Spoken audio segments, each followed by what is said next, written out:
Povestea dragonului prietenos. Într-un regat îndepărtat, trăia un dragon pe nume Draco.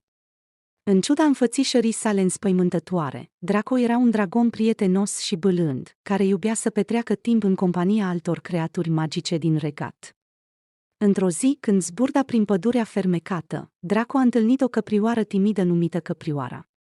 Căprioara se sperie foarte ușor și nu prea aveau prieteni.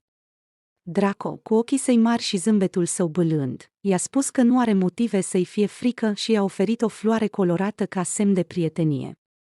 De atunci, Draco și Căprioara au devenit cei mai buni prieteni. Draco învăța să fie mai calm și mai atent, iar Căprioara câștiga încredere și curaj în prezența lui. Ei se plimbau prin pădure, călătoreau pe vârfurile munților și împărțeau povești și râsete. Un alt prieten pe care l-a făcut Draco a fost un spiriduș vesel numit Zâmbărel. Zâmbărel știa cele mai amuzante povești și aducea întotdeauna un zâmbet pe fețele prietenilor săi. Împreună, cei trei explorau peșterile fermecate și vânau comori ascunse în munți. Dar într-o zi, un vânt întunecat a adus știri despre un dragon rău care se apropia de regat. Locuitorii regatului erau speriați și nu știau cum să se apere. Draco a decis să ajute și să protejeze regatul său. El a adunat prietenii săi și au creat un plan pentru a înfrunta dragonul rău. În ziua în care dragonul rău a sosit, Draco, Căprioara și Zâmbărel au ieșit în întâmpinarea lui. Dragonul rău era puternic și înspăimântător, dar Draco a încercat să vorbească cu el aflând că dragonul rău se simțea singur și nemulțumit. Draco i-a oferit prietenia lui și a invitat dragonul să se alăture lor. La început, dragonul rău a fost neîncrezător, dar pe măsură ce timpul trecea, el a început să vadă că prietenia este mai valoroasă decât frica și distrugerea. În cele din urmă, el a renunțat la răutatea sa și s-a alăturat grupului de prieteni. Astfel, Draco a arătat că uneori prietenia și înțelegerea pot schimba chiar. Povestea stelei călătoare. Într-un cer vast și plin de mister, exista o stea strălucitoare numită Stella. Stella nu era o stea obișnuită, ea era o stea călătoare, care își croia drum printre constelații și galaxii în căutarea aventurilor. Într-o noapte, în timp ce străbătea cerul înconjurată de prietenele sale stele, Stella a observat o lumină scânteietoare venind dintr-un colț îndepărtat al universului. Curioasă, i-a setat cursul spre acea lumină misterioasă. Pe măsură ce se apropia, a realizat că această lumină venea de la o cometă strălucitoare. Cometa, numită Cosmo, călătorea prin spațiu într-un dans elegant de praf și gheață. Stella a decis să se alăture călătoriei Cosmo și să învețe mai multe despre cometele călătoare și secretele universului. Împreună, Stella și Cosmo au străbătut spațiu și timp, trecând pe lângă planete luminoase și trecând prin câmpii de stele. Pe parcursul călătoriei, Stella a aflat că cometele sunt călători năzdrăvani care vin să viziteze sistemul nostru solar din când în când. Pe măsură ce timpul trecea, Stella și Cosmo au dezvoltat o prietenie strânsă. Împărtășeau povești despre univers și visele lor de a explora noi lumi. Cu fiecare zbor prin spațiu, Stella simțea că învață ceva nou și fascinant. Dar a venit momentul când Cosmo a trebuit să-și continue călătoria sa. Nu pot sta mult timp într-un singur loc, a spus Cosmo. Universul este prea mare și prea plin de minuni pentru a mă opri, Stella a înțeles, dar inima ei s-a umplut de tristețe. Îți voi simți lipsa, dar îți doresc aventuri minunate în continuare, a spus ea. Și așa, Cosmo a plecat în călătoria sa, iar Stella a rămas să strălucească pe cer, amintindu-și de prietenia lor și de aventurile împărțite. De atunci, Stella a devenit cunoscută ca Stella călătoarea, iar fiecare stea strălucitoare pe cer aducea cu ea o mică parte din frumusețea și curiozitatea lui Cosmo. Povestea fluturelui îndrăzneț. Într-un colț al grădinii magice trăia un fluture numit Felix. Felix avea aripi frumoase în culori strălucitoare de albastru și verde. Cu toate acestea, nu se lăsa impresionat doar de propria ei frumusețe, el era cunoscut pentru că era fluturelul cel mai îndrăzneț din toată grădina. În fiecare dimineață, Felix își plimba aripi și învăța zborul acrobatic. Făcea bucle în aer, se rotea în jurul florilor și plonja în jos și apoi se înălța cu viteza fulgerului. Prietenii lui Fluturi priveau cu uimire zborurile sale îndrăznețe. Dar o zi Felix a zărit ceva cu adevărat special în colțul îndepărtat al grădinii. Era o floare rară și fermecătoare, de un roz pal și cu petale delicate. Felix a decis să ajungă la acea floare, dar pentru asta trebuia să treacă prin o zonă periculoasă a grădinii, locuită de o pasăre misterioasă. Cu inima plină de curaj, Felix și-a fluturat aripile și a început să zboare spre floarea rară. Pe măsură ce se apropia, pasărea misterioasă s-a arătat. Era o pasăre imensă și frumoasă, cu pene aurii și ochi strălucitori. "Ce faci aici, micule fluture?" a întrebat pasărea misterioasă cu glas bâlând. "Aceasta este teritoriul meu." Felix și-a împărtășit curiozitatea și dorința de a vedea floarea rară. Pasărea misterioasă a zâmbit și a spus: "Ești un fluture curajos. Voi îți permite să treci, dar numai dacă promiți să-mi împărtășești o poveste despre călătoriile tale atunci când vei reveni." Cu bucurie, Felix a promis că va împărtăși pasărei misterioase poveștile aventurilor sale. A ajuns în sfârșit la floarea rară și a stat acolo, admirându-i frumusețea. Apoi s-a întors la pasărea misterioasă și i-a împărtășit povestea sa de curaj și călătorii. Pe măsură ce timpul trecea, Felix și pasărea misterioasă au devenit prieteni buni. Felix își împărțea poveștile cu pasărea, iar pasărea îi învăța secretele grădinii magice. Astfel, fluturele îndrăzneț a descoperit că curajul și prietenia pot deschide noi lumii și că fiecare aventură vine cu o poveste minunată de împărtășit. Povestea elefantului călător. Într-o pădure plină de verdețuri și sunete vesele, trăia un elefant numit Emil. Emil avea un suflet aventurier și un dor nesfârșit de a explora lumea. Îi plăcea să asculte povești despre ținuturi îndepărtate și locuri exotice. Într-o zi, Emil s-a hotărât să înceapă o călătorie neobișnuită. Și-a pregătit rucsacul cu provizii și a pornit la drum, cu pași liniștiți și hotărâți. Prin păduri și câmpii, a străbătut pământuri necunoscute, oprindu-se să ajute animalele întâlnite și să asculte poveștile lor. Călătoria l-a purtat prin munți înalți și pe malul râurilor repezi. Într-o zi a ajuns într-un sat mic, unde locuitorii erau surprinși să vadă un elefant călător. Emil a petrecut zile în acest sat, ajutând la construcția de case și ascultând poveștile vechi ale oamenilor în jurul focului de tabără. De fiecare dată când pleca dintr-un loc, Emil lăsa în urma sa bucuria și prietenia. Drumurile l-au dus prin deșerturi fierbinți și prin păduri tropicale umede. În fiecare loc a învățat lucruri noi și a dezvoltat prietenii durabile. După ani de călătorie, Emil a decis să se întoarcă acasă, în pădurea sa natală. A fost întâmpinat cu bucurie de ceilalți elefanți și a împărtășit poveștile și experiențele sale fascinante. Elefanții și alte animale din pădure erau uimiți și inspirați de aventurile lui Emil. De atunci, Emil a devenit o legendă în pădure, iar poveștile despre el au rămas vii de-a lungul generațiilor. Elefantul călător a dovedit că explorarea și curiozitatea pot aduce bucurie, învățare și prietenie în fiecare colț al lumii. Povestea stelei zglobii. Într-o noapte senină, pe un cer plin de stele strălucitoare, trăia o mică stea pe nume Zoe. Zoe nu era o stea obișnuită, ea era cunoscută ca stela zglobie, datorită jocurilor ei pline de veselie pe cerul nopții. Zoe adora să se joace cu celelalte stele, să-și traseze desene strălucitoare și să danseze în jurul lunii. Luna o privea cu afecțiune și îi spunea mereu: "Draga mea Zoe, ești atât de zglobie și veselă, îmi aduci mereu un zâmbet pe față." Dar Zoe avea și o dorință secretă, să ajungă cât mai aproape de pământ și să vadă cum arată lumea de acolo. Ea visa la aventuri noi și prietenii pe care le-ar putea face printre oameni. Într-o noapte, când toate celelalte stele dormeau, Zoe s-a hotărât să-și urmeze visul. A coborât din cer cu o urmă strălucitoare, lăsând o dungă luminoasă pe cerul întunecat. Ajuns aproape de pământ, a început să exploreze păduri, munți și râuri. Era atât de emoționată că în sfârșit se afla în mijlocul lumii pe care o văzuse doar de la înălțime.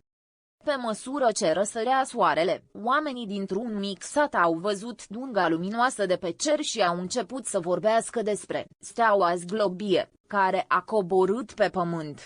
Zoe s-a făcut prietenă cu copiii din sat și a învățat multe lucruri noi. A învățat să picteze cu culori vii și să danseze pe ritmuri vesele. Dar pe măsură ce timpul trecea, Zoe începea să-și simtă dorul de cerul nopții și de prietenii săi stele. A decis că este timpul să se întoarcă acasă. Cu o lacrimă în colțul ochiului, a urcat înapoi pe cerul nopții și s-a topit în constelația ei. De atunci, oamenii din sat priveau cerul nopții și vedeau constelația strălucitoare a stelei Zglobi, amintindu-și de aventura și veselia ei. Și Zoe, chiar dacă nu mai coborâse pe pământ, se simțea împlinită că își îndeplinise dorința și că adusese bucurie în inimile tuturor. Povestea ursulețului curios. Într-o pădure adâncă și plină de viață, trăia un ursuleț mic și curios pe nume Beni. Beni avea o blăniță pufosă și ochi mari și strălucitori, care mereu căutau ceva interesant de făcut. Într-o dimineață, Ben s-a trezit cu un gând neobișnuit. El își dorea să exploreze partea cealaltă a pădurii, despre care auzise că este plină de flori frumoase și cărări misterioase. Mama lui, ursa Bella, l-a privit cu grijă și i-a spus: "Dragul meu Beni, să fii curios este minunat, dar să fii și în siguranță este și mai important." Cu inima plină de nerăbdare, Ben și-a pus căciula și s-a aventurat în pădurea adâncă. Prima dată a găsit o cărare îngustă, acoperită de frunze crocante. A început să meargă pe acea cărare, dar pe măsură ce mergea, cărarea devenea tot mai strâmtă și mai dificilă. Beni a realizat că s-a aventurat prea adânc și s-a pierdut. Cu inima bătând tare, a încercat să se întoarcă înapoi, dar totul părea la fel. În timp ce stătea acolo, neștiind ce să facă, a auzit un șuierat blând. A fost veverița Lulu, care locuia într-un copac aproape.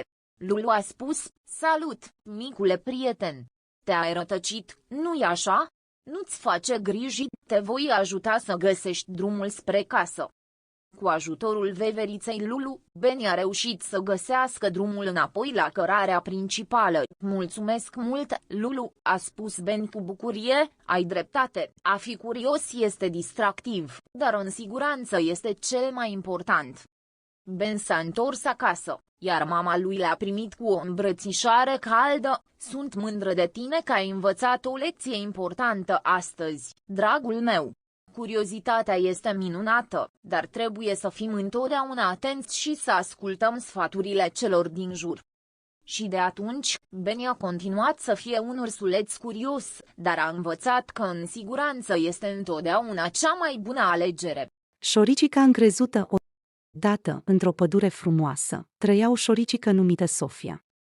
Sofia era o șoricică foarte mică și drăguță, dar avea un mare defect: era foarte încrezută în sine. Ea credea că este cea mai isteață și cea mai frumoasă șoricică din toată pădurea și nu dorea să petreacă timp cu ceilalți animale. În fiecare zi, Sofia se privea în oglinda unei bobițe de sticlă și își spunea: "Sunt cea mai frumoasă și cea mai deșteaptă șoricică din pădure." Ea refuza să învețe de la ceilalți și credea că poate face totul singură, însă, pe măsură ce timpul trecea, Sofia a început să aibă probleme. Ea nu știa cum să construiască un adăpost pentru iarnă, așa cum făceau ceilalți animale. Și când a venit iarna, s-a trezit fără adăpost și a fost foarte frig. Sofia a învățat o lecție importantă în acea iarnă. A realizat că nu este atât de încrezută pe cât credea și că ar trebui să asculte și să învețe de la ceilalți. Ea a cerut ajutor și a învățat să construiască un adăpost cald și sigur. Pe măsură ce anotimpurile au trecut, Sofia a devenit mai prietenoasă și mai înțeleaptă. Ea a început să împărtășească cunoștințele ei cu ceilalți și să-i ajute în momentele de nevoie. Și în cele din urmă, s-a făcut prietenă cu toate animalele din pădure. Sofia a învățat că încrederea în sine este importantă. Dar trebuie să fii și deschis să înveți și să colaborezi cu ceilalți. Astfel, ea a devenit o șoricică încrezută în mod sănătos și apreciată de toată lumea din pădure. Aventurile lui Alex și Vivi în noaptea de Halloween. Odată, într-un mic orășel numit Cireșarul, doi prieteni buni, Alex și Vivi, așteptau cu nerăbdare noaptea de Halloween. Ei erau cunoscuți pentru a avea cele mai grozave costume la petrecerea din fiecare an, și anul acesta nu făcea excepție.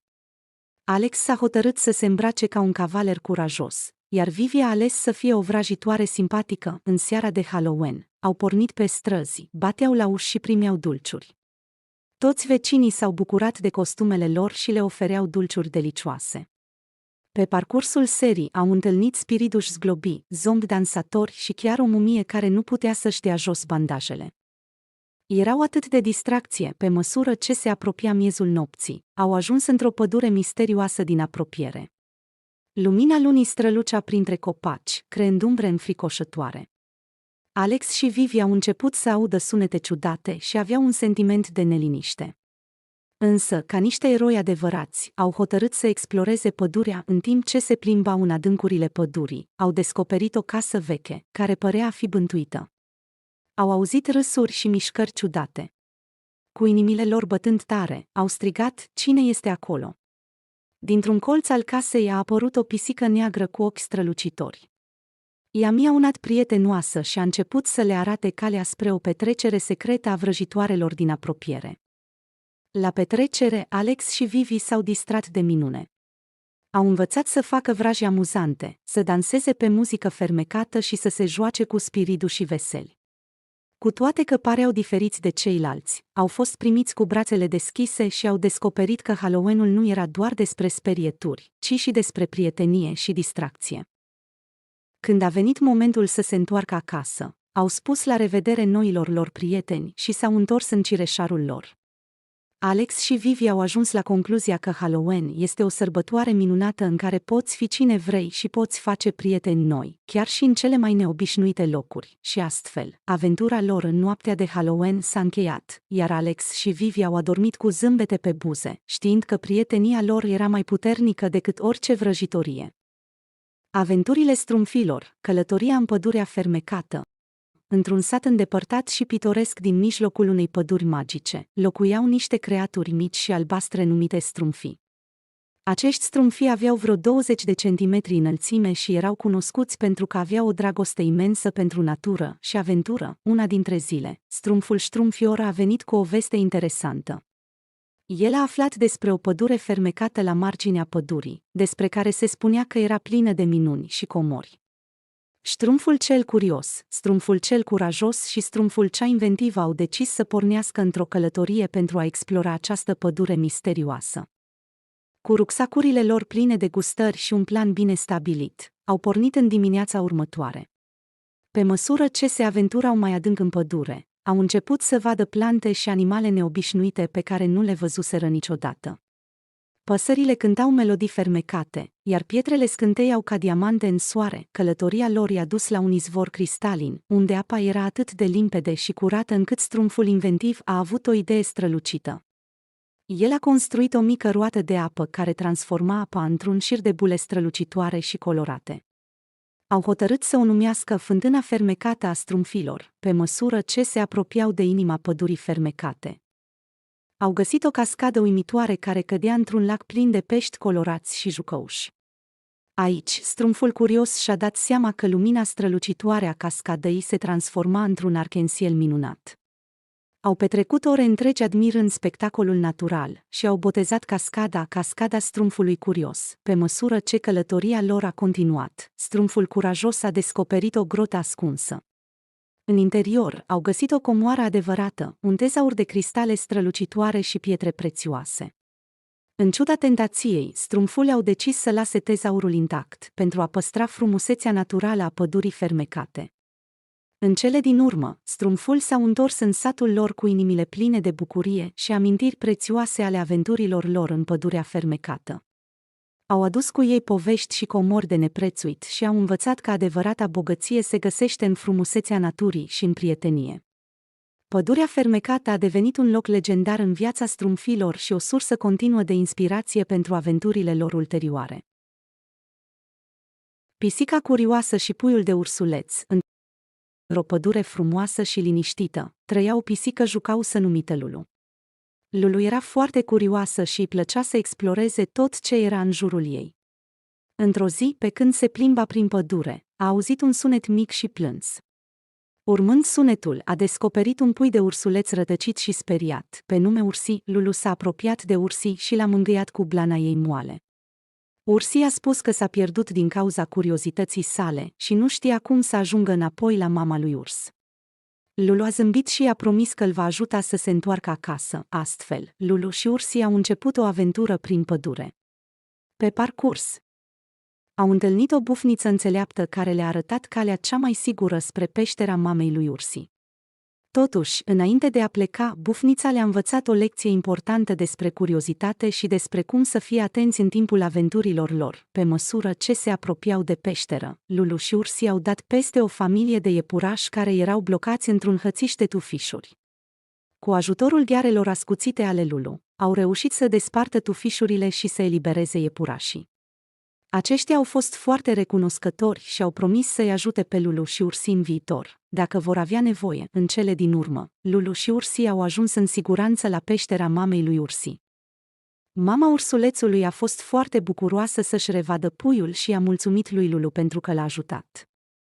Lulu și Ursi au devenit prieteni buni și s-au întors acasă, în pădure, cu inimile pline de bucurie și amintiri frumoase. Așa s-a încheiat povestea lui Lulu, pisica curioasă, și a lui Ursi, puiul de ursuleț, și aventura lor plină de învățăminte și prietenie. Vrăjitorul din Oz, poveste audio pentru copii. Povestea începe în Kansas, unde o fetiță pe nume Dorothy locuiește cu familia ei și cu cățelul ei, Toto. Într-o zi, o tornadă puternică îi smulge casa și o transportă într-o țară fermecată numită Oz. Dorothy se trezește într-un loc străin și, pentru a se întoarce acasă, decide să călătorească către cetatea de Smarald, unde se spune că locuiește vrăjitorul din Oz, care poate să îndeplinească dorința de a se întoarce la familia ei, pe drumul ei. Dorothy se întâlnește cu 3 noi prieteni: Scarecrow, Ciorchine, care dorește un creier, Tin Woodman, omul din tablă, care dorește un inimă, și Cowardly Lion, leul fricos, care dorește curaj. Ei decid să o însoțească pe Dorothy în călătoria ei. În timpul călătoriei lor, ei se confruntă cu diferite obstacole și se întâlnesc cu personaje interesante, cum ar fi Maleficul vrăjitoare de vest și bunica vrăjitoare de nord. Cu ajutorul prietenilor ei, Dorothy reușește să înfrunte aceste provocări și să obțină cele 3 obiecte cerute de prietenii ei: un creier pentru Scarecrow, o inimă pentru Tin Woodman și curaj pentru Cowardly Lion. În cele din urmă, când ajung la cetatea de Smarald și îl întâlnesc pe vrăjitorul din Oz, descoperă că acesta nu este atât de puternic precum și-au închipuit, ci doar un om obișnuit care folosește trucuri și iluzii pentru a-și păstra aparența de vrăjitor. Cu toate acestea, el îi ajută pe prietenii lui Dorothy să-și îndeplinească dorințele într-un fel sau altul. După ce își primesc dorințele, Dorothy și Toto sunt transportați înapoi în Kansas, iar prietenii ei își găsesc propria fericire în Oz. Povestea subliniază importanța prieteniei, a curajului și a credinței în sine. Aceasta este o versiune simplificată a poveștii Vrăjitorul din Oz de le Frank Baum, care este una dintre cele mai iubite și recunoscute povești pentru copii din literatura americană. Alice în țara minunilor de Lewis Carroll. Alice era o fetiță curioasă și plină de imaginație. Într-o zi, în timp ce se plimba în grădina ei, a descoperit un iepure alb în grabă, care vorbea despre faptul că este în întârziere. Alice a fost atât de intrigată încât a decis să-l urmărească. I-a urmat iepurele pe un drum subteran și, în cele din urmă, a căzut într-o gaură adâncă. Această gaură o purtat într-o lume cu totul diferită, țara minunilor. Aici, lucrurile nu se comportau așa cum se întâmplau în lumea ei obișnuită.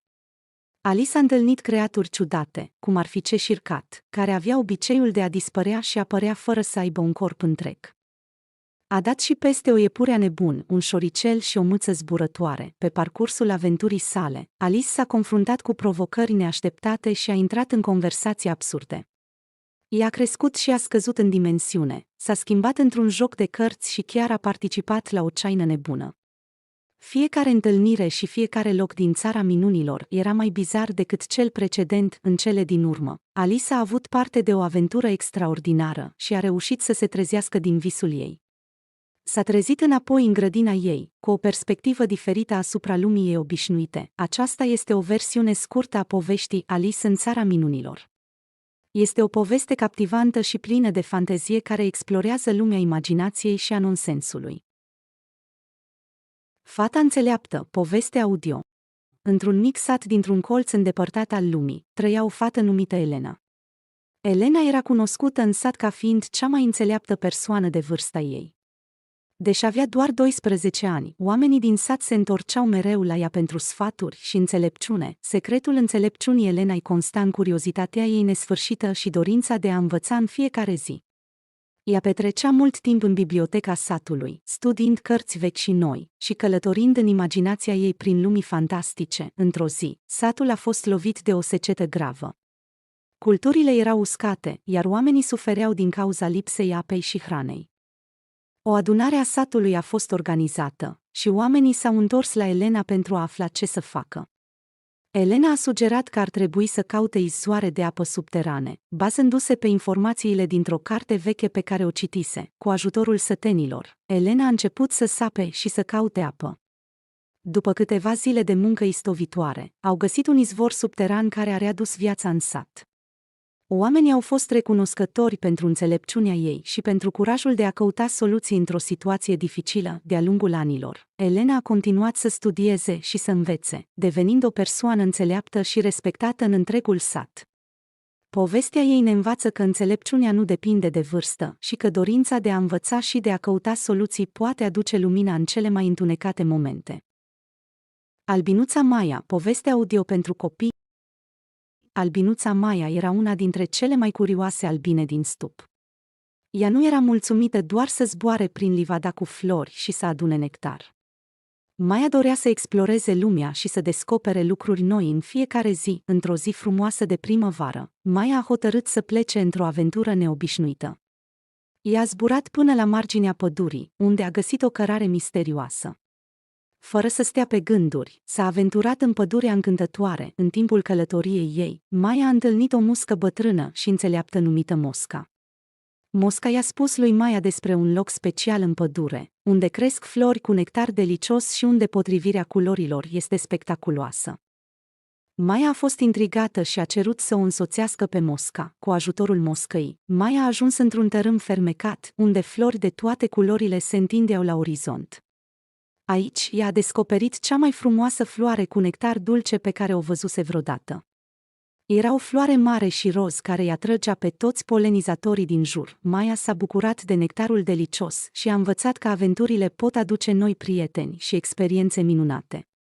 După ce s-a întors în stupul ei, Maia a povestit tuturor despre călătoria ei și a devenit o sursă de inspirație pentru celelalte albine, încurajându-le să exploreze și ele lumea dincolo de stup. Și așa, albinuța Maia a continuat să fie un simbol al curiozității și aventurii, aducând bucurie și învățăminte în viețile celorlalte albine.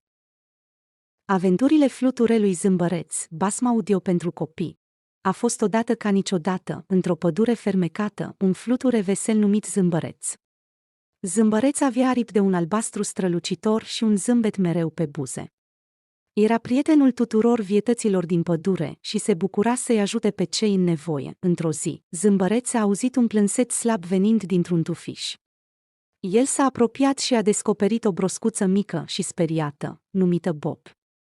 Bob rătăcise în pădure și nu știa cum să se întoarcă acasă. Zâmbăreț i-a promis că îl va ajuta să ajungă înapoi la lacul său, așa că Zâmbăreț și Bob au început o aventură minunată prin pădure.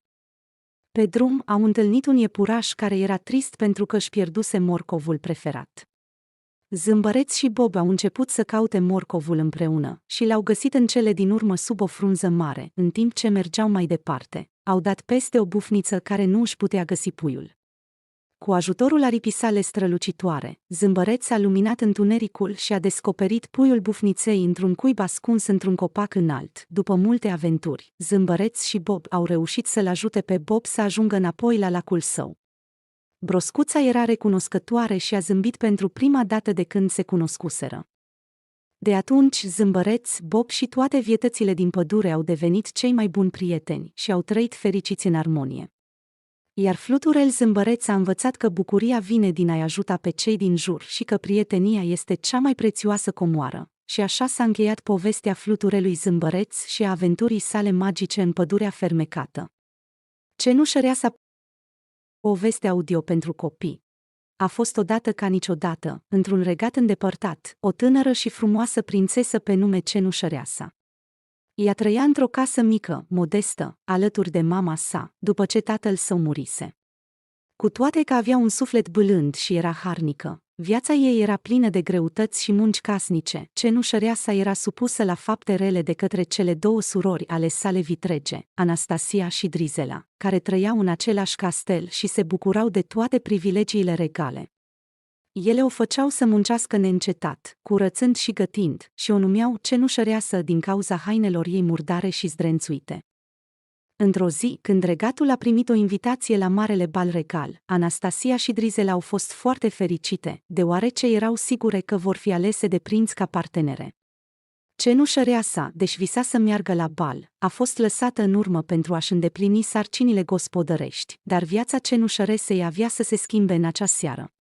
Odată cu venirea zânei Cețoasa, a fost posibil ca cenușăreasa să ajungă la bal. Cu o baghetă magică și puțină magie, zâna Cețoasă a transformat o simplă dovleac într-o superbă căruță, șoarecii în cai și hainele murdare ale cenușăresei într-o rochie strălucitoare, când cenușăreasa a ajuns la bal. Toți s-au minunat de frumusețea și grația ei. În special prințul a fost fermecat de ea și a petrecut întreaga noapte dansând și vorbind cu cenușăreasa.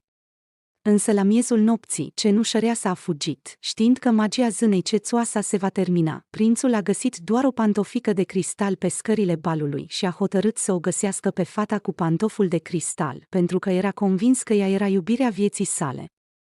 După multe căutări, pantoful s-a potrivit perfect pe piciorul cenușăresei, iar ea a fost dusă la castel, unde a devenit soția prințului. Astfel, cenușăreasa a învățat că bunătatea, curajul și dragostea pot învinge toate obstacolele. Ea a trăit fericită alături de prinț și au avut parte de o viață plină de iubire și armonie. Povestea cenușăresei ne amintește că, indiferent cât de grea ar fi viața, dacă avem inima plină de bunătate, ne așteaptă întotdeauna un final fericit. Povestea lui Rapunzel a fost odată ca niciodată, într-un castel înalt, o frumoasă prințesă pe nume Rapunzel. Părul ei era lung și auriu, iar ochii săi albaștri străluceau ca cerul senin. Rapunzel era închisă într-o turnă din castel de către o vrăjitoare reanumită Gotel. Vrăjitoarea Gotel a răpit-o pe Rapunzel când era doar un bebeluș pentru că părul ei magic avea puteri de vindecare. Ea a crescut închisă în turn și nu a văzut niciodată lumea exterioară. Singura ei legătură cu lumea exterioră erau vizitele periodice ale vrăjitoarei. Cu timpul, părul lui Rapunzel a crescut până când a devenit extrem de lung și frumos. Ea își petrecea zilele cântând și citind în turn. Iar vocea ei fermecătoare atrăgea adesea animale din pădure. În secret, Rapunzel visa la o viață în libertate și la aventurile din lumea de afară. Într-o zi, un tânăr prinț pe nume Friedrich a trecut pe lângă turnul în care Rapunzel era închisă și a auzit vocea ei frumoasă. El a fost fermecat de cântecul ei și a dorit să o întâlnească. Friedrich a căutat timp îndelungat și a găsit o modalitate de a urca în turn pentru a o întâlni pe Rapunzel. Când Rapunzel l-a văzut, a fost înfricoșată la început, dar apoi au început să se cunoască și să se îndrăgostească.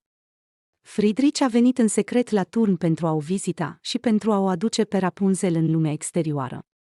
Cu ajutorul părului ei lung, Rapunzel și Friedrich au reușit să scape de vrăjitoare și să plece împreună. Ei au călătorit în lumea largă și au trăit împreună o viață fericită. Povestea lui Rapunzel este un exemplu de curaj, iubire și dorința de a găsi libertatea. Ea a învățat că viața este plină de aventuri și că iubirea poate învinge orice obstacol, inclusiv puterea unei vrăjitoare rele. Marinette Ladybug și Cat Noir, poveste audio pentru copii. Marinette Dupin era o adolescentă obișnuită din Paris, dar avea un secret bine păstrat. În timpul zilei, ea era o elevă exemplară și un designer talentat în devenire. Cu toate acestea, noaptea, ea se transforma într-o supereroină cunoscută sub numele de Ladybug. Cu un costum roșu și negru și cu puteri magice, ea lupta împotriva acumatizărilor malefice ale lui Hoquemot, care amenințau să aducă haos în Paris. Într-o zi, Marinette și-a făcut cunoscută identitatea de Ladybug lui Alia, cea mai bună prietenă a sa. Alia i-a dezvăluit că ea știa și că își dorea să devină și ea un supererou. Marinette a acceptat și a ajutat-o să devină Renard Rouge, un supererou cu puteri de vulpe. În timpul luptelor lor împotriva acumatizaților, Ladybug și Renard Rouge au cunoscut un alt supererou, Cat Noir. Cat Noir, a cărui identitate reală era Adrien Agreste, era simpatic și plin de umor, dar uneori imprevizibil. El avea puterea de a distruge obiecte cu un gest și purta un costum negru și verde. Ladybug și Cat Noir au devenit echipa perfectă în lupta împotriva răului, dar în același timp, și-au dezvoltat o relație specială. Deși Marinette îl considera pe Adrien Agreste drept un prieten bun, a simțit o atracție specială față de Cat Noir, iar acest sentiment era reciproc. În cele din urmă, Marinette și Cat Noir au descoperit identitățile secrete ale celuilalt și și-au dezvăluit sentimentele. Cu toate acestea, lupta împotriva lui Hawkmoth nu s-a oprit. Cu sprijinul aliei Karenaru și a altor supereroi, echipa a reușit să îl înfrunte pe Hawkmoth și să aducă pace în Paris. Astfel, povestea lui Marinette, Ladybug și Cat Noir ne arată că prietenia, curajul și dragostea pot învinge chiar și cele mai mari amenințări. Într-un oraș plin de magie și aventuri, ei continuă să lupte împotriva răului, protejând Parisul și aducând zâmbete pe fețele oamenilor. Ursul pacalit de vulpe, poveste audio pentru copii. Era odată o vulpe vicleană, ca toate vulpile. Ea umblase o noapte întreagă după hrană și nu găsise nicăieri. Făcându-se ziua albă, vulpea iese la marginea drumului și se culcă sub o tufă, gândindu-se ce să mai facă, ca să poată găsi ceva de mâncare. Șezând vulpea cu botul întins pe labele de dinainte, îi vine miros de pește. Atunci ea ridică puțin capul și, uitându-se la vale, în lungul drumului, zărește venind un car tras de boi bun. Gândi vulpea. Ia ca hrana ce o așteptam eu. Și îndată iese de sub tufă și se lungește în mijlocul drumului, ca și cum ar fi fost moartă. Carul apropiindu-se de vulpe, țăranul ce mâna boi o vede și, crezând că-i moartă cu adevărat, strigă la boi, aho! Aho! Boii se opresc. Țăranul vine spre vulpe, se uită la ea de aproape și, văzând că nici nu suflă, zice, bre. Da, cum naiba a murit vulpea asta aici? Ti! Ce frumoasă cața vei cam să fac nevestei mele din blana istui vulpoiu. Zicând așa, apucă vulpea de după cap și, târând-o până la car, se opintește și o aruncă deasupra peștelui. Apoi strigă la boi, hăis. Joian, cea. Burean? Boii pornesc. Țăranul mergea pe lângă boi și tot îndemna să meargă mai iute, ca să ajungă de grabă acasă și să iei pelea vulpii, însă, cum au pornit boii, vulpea a și început cu picioarele a împinge peștele din car jos. Țăranul mâna, carul scârțâia și peștele din car cădea, după ce hoața de vulpe a aruncat o mulțime de pește pe drum, bine, șor. Sare și ea din car și, cu mare grabă, începe a strânge peștele de pe drum. După ce l-a strâns grămadă, îl ia, îl duce la bizunia sa și începe a mânca, căta răima era foame tocmai când începuse a mânca, ea ca vine la dânsa ursul, bună masa. Cu mătră. Ti. Da, ce mai de pește ai? Dăm și mie, căta re. Mi poftă, ea mai puneți pofta necuiu, cu mătre, că doar nu pentru gustul altuia m-am muncit eu.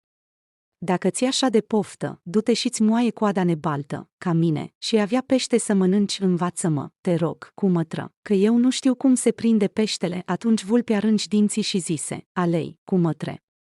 Dar nu știi că nevoia te duce pe unde nu ți-e voia și te învață ce nici gândești. Ascultă, cu mătre, vrei să mănânci pește?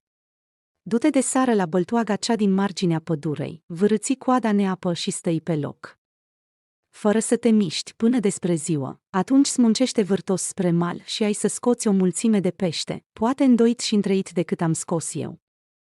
Ursul, nemai zicând nicio vorbă, aleargă nefuga mare la băltoaga din marginea pădurei și-și vâră neapă toată coada. În acea noapte începuse a bate un vânt răce, de îngheța limba negură și chiar cenușa de sub foc. Îngheață zdravăn și apa din băltoagă și prinde coada ursului ca într-un clește. De la o vreme, ursul, nemai putând de durerea cozei și de frig, smuncește odată din toată puterea. Și sărmanul urs, în loc să scoată pește, rămâne fără de coadă, începe el acum amornă-i cumplit și a sări în sus de durere, și înciudat pe vulpe că l-a amăgit, se duce să o ucidă în bătaie. Dar șireata vulpe știe cum să se ferească de mânia ursului. Ea ieșise din bizunie și se vârâse în scorbura unui copac din apropiere, și când văzu pe urs că vine fără de coadă, începu a striga, hei cu mătre. Dar ți-au mâncat peștii coada, ori ai fost prea lacom și-ai vrut să nu mai rămâie pești în baltă. Ursul, auzind că încă le mai e și în râs, se înciudează și mai tare și se răpede iute spre copac, dar gura scorburei fiind strâmtă, ursul nu putea să încapă în lăuntru. Atunci el caută o creangă cu cârlig și începe a cotrobă-i prin scorbură, ca să scoată vulpea afară și să-i deie de cheltuială. Dar când apuca ursul de piciorul vulpei, ea striga, trage. Nătărăule! Mie nu-mi pasă, că tragi de copac. Iar când anina cârligul de copac, ea striga, valeu, cu mătre. Nu trage, că-mi rup piciorul în zadar, s-a năcăjit ursul, de-i curgeau sudorile, că tot n-a putut scoate vulpea din scorbura copacului, și ea că așa a rămas ursul păcălit de vulpe. Povestea lui Pinocchio a fost odată ca niciodată, într-un mic atelier dintr-un sat italian, unde un bătrân tâmplar numit Geppetto a sculptat un băiețel de lemn pe care l-a numit Pinocchio. Într-o seară, în timp ce Geppetto își dorea din tot sufletul ca Pinocchio să devină un băiat adevărat, o stea căzătoare a strălucit pe cer și i-a îndeplinit dorința, dar Pinocchio era un băiat neascultător și curios. El a fost adesea ispitit să facă lucruri proaste și să mintă. În fiecare dată când spunea o minciună, nasul lui creștea. Acesta a fost un semn clar al minciunii sale. Pe parcursul aventurilor sale, Pinocchio s-a întâlnit cu personaje memorabile, cum ar fi grădinarul bunicuței, orașul minunilor, și fermecătoarea insula plăcerilor, unde copiii se transformau în măgari. Cu ajutorul înțelepciunii sale și a ghidului său, o bună zână albastră, Pinocchio a învățat că trebuie să asculte de sfaturile celor bătrâni, să fie sincer și să aibă grijă de cei din jurul său. După multe aventuri și lecții învățate, Pinocchio a devenit în cele din urmă un băiat adevărat, iar nasul său de lemn s-a transformat într-un nas normal. Povestea lui Pinocchio este una despre creștere, învățare și transformare dintr-un băiat de lemn într-un băiat adevărat, dovedind că oricine poate schimba calea dacă învață din greșeli și ascultă de sfaturi bune. Alba ca zăpada. De mult, într-o țară îndepărtată, trăia o prințesă frumoasă și bună numită Alba ca zăpada. Ea avea piele albă ca zăpada, părul negru ca abanosul și buzele roșii ca sângele. Mama ei, Regina, murise la nașterea ei, iar tatăl ei s-a recăsătorit cu o femeie mândră și răutăcioasă. Noua regină avea o oglindă fermecată și obișnuia să întrebe, oglindă fermecată, cine e cea mai frumoasă din țară? Până la un moment dat, oglinda spunea întotdeauna că regina este cea mai frumoasă, însă, pe măsură ce Alba ca zăpada creștea, devenea din ce în ce mai frumoasă, iar oglinda a început să o numească pe prințesă cea mai frumoasă din țară. Aceasta l-a înfuriat pe regina rea, care a dezvoltat o invidie profundă față de fiica vitregă. Într-o zi, regina rea i-a cerut unui vânzător să o ducă pe Alba ca zăpada în pădure și să o ucidă. Vânzătorul, milos și îngăduitor, nu a avut inima să îndeplinească cererea reginei și a lăsat prințesa în pădure, încredințându-i să aibă grijă și să se ascundă. Alba ca zăpada a rătăcit prin pădure și a ajuns la o casă mică și drăguță, care aparținea celor 7 pitici buni. Ei au primit-o în casa lor și au început să-i povestească despre felul lor de viață simplu și plin de bucurii. Prințesa a rămas cu piticii și a devenit ca o soră pentru ei, ajutându-i în gospodărie și primind adăpost de la răutatea reginei. Între timp, regina rea a aflat că Alba ca zăpada încă trăiește și că oglinda fermecată o consideră în continuare cea mai frumoasă. Disperată, regina a decis să acționeze însăși și s-a transformat într-o bătrână fermecată pentru a o ademeni pe Alba ca zăpada cu un măr otrăvit. Prințesa a căzut în capcană și a mușcat din mărul otrăvit. Căzând într-o adâncă adormire, piticii au fost foarte triști când au găsit-o pe Alba ca zăpada nemișcată. Au plasat-o într-un sicriu din sticlă și aur și au vegheat asupra ei. Însă un prinț trecător a auzit povestea ei și s-a îndrăgostit de frumusețea ei. El a sărutat-o, iar sărutul lui a spart vraja. Alba ca zăpada s-a trezit și a rămas cu prințul, trăind fericiți până la adânci bătrâneți. Între timp, regina rea a primit pedeapsa pe care o merita. I s-a cerut să danseze încălțată cu pantofi de fier încinși până la moarte. Cei 7 pitici și Alba ca zăpada au trăit în continuare în armonie și bucurie. Iar povestea lor a rămas un exemplu de frumusețe, curaj și dragoste în lume. Capra cu 3 iezi. Într-o frumoasă zi de primăvară, într-o poieniță liniștită de pe dealuri, trăia o capră cu 3 iezi. Acești iezi erau atât de jucăuși și de energici încât petreceau întreaga zi alergând și sărind prin poieniță. Mama capră îi iubea foarte mult și își petrecea zilele păzindu-i cu grijă, însă, vremurile nu erau lipsite de pericole. În apropierea poieniței trăia un lup înfometat, care mereu căuta o ocazie să prindă ceva de mâncare. Lupul era șiret și gândea mereu la cum să-și păcălească prada. Într-o zi, mama capră a decis să plece din poieniță pentru a aduna mâncare și a le spus iezilor să fie foarte atenți și să nu deschidă ușa nimănui în timp ce ea nu este acasă. Iezilor li s-a părut că vor reuși să se descurce și au promis că vor fi cu ochii în patru. Lupul, care își ascultase întâmplător conversația, a văzut o oportunitate. A venit la poarta caprei și a bătut. Primul ieziț a mers la ușă și a întrebat: "Cine e acolo?" "Sunt eu, mama voastră." "Am adus niște fructe dulci și suculente pentru voi," a răspuns lupul, încercând să-și schimbe vocea. Iezițul nu s-a lăsat păcălit și a spus: "Nu suntem proști. Mama noastră nu sună deloc așa." "Ești lupul." Lupul a plecat dezamăgit și a început să caute o altă oportunitate. A doua zi a venit la poartă din nou și a bătut. De data aceasta a încercat să se prefacă a fi mama capră și a spus: "Copii mei, sunt eu. Vă rog să deschideți ușa." Iezii au fost însă înțelepți și au cerut dovadă că este mama lor.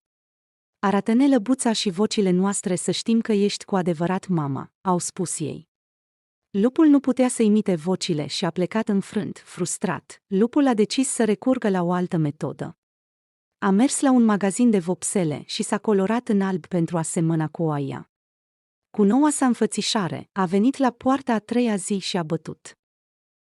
De data aceasta, iezii, fiind convinși că este mama lor, au deschis ușa.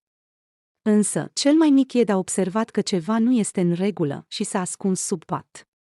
Când lupul a intrat în casă, iedul a sărit pe geam și a fugit să cheme ajutor. Ajuns acasă, mama capră a aflat ce se întâmplase și împreună cu ceilalți iezi a mers să-l salveze pe cel mic. Lupul a fost în cele din urmă prins și alungat, iar familia de iezi a învățat că trebuie să fie foarte atenți la cine deschid ușa și să nu se lase păcăliți de aparențe. De atunci înainte, au trăit fericiți și cu ochii în patru, știind că încrederea trebuie câștigată cu adevărat. Cei trei purceluși, odată, într-o pădure îndepărtată, trăiau trei purceluși. Fiecare dintre ei avea propria personalitate și abordare în fața vieții. Primul purcel construia totul în grabă, folosind doar paie.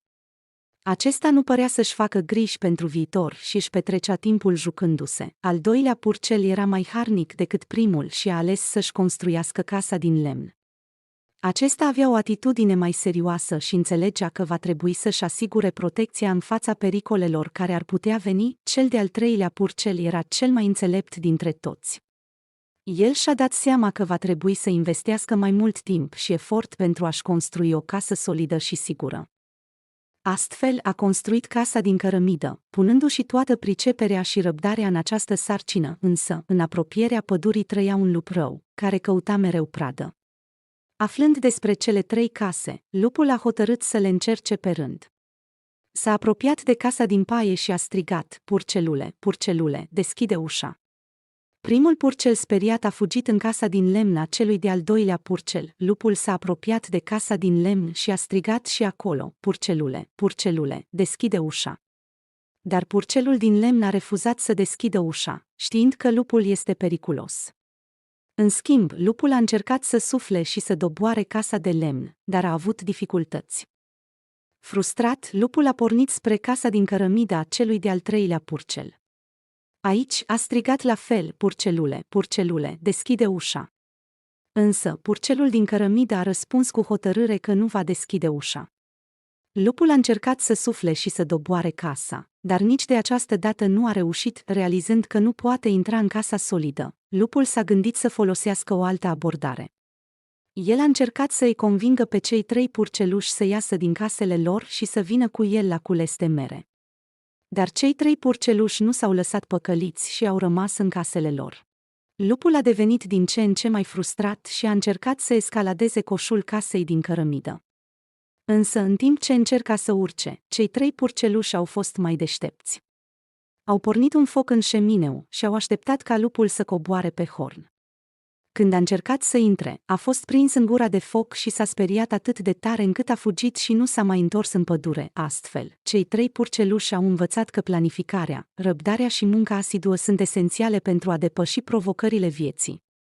Casa solidă a celui de-al 3-lea purcel a demonstrat că investițiile în siguranță și stabilitate sunt întotdeauna mai bune decât soluțiile rapide și ușoare.